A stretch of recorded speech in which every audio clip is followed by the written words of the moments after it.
भाजपाचे आमदार सुरेश धस यांनी 2 दिवसांपूर्वी पत्रकार परिषद घेऊन परळीतील व्यापारी अमोल डुबे प्रकरणात त्या कुटुंबाची भेट घेणार असल्याचं सांगितलं। मात्र या प्रकरणात आम्हाला मुंडे कुटुंबियांनी मदत करून पोलिसांनी सहकार्य केलं याचे आमदार सुरेश धस यांनी राजकारण करू नये असे डुबे यांनी म्हटलं आहे।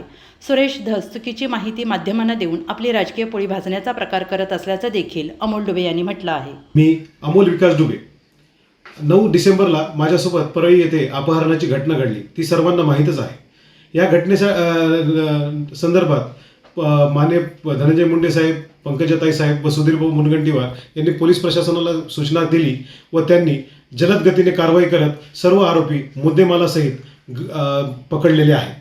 हे त्यांनी जे कार्य केलेलं आहे जलद गतीने, त्यासाठी मी पोलीस प्रशासनाचे अतिशय ऋणी आहे। काल माननीय आमदार सुरेश धस यांनी माझे नाव घेऊन पीडित मला भेटायला येणार आहेत, कितीमध्ये सेटलमेंट झाली मला माहीत आहे, असे चुकीचे आरोप त्यांनी केले आहेत।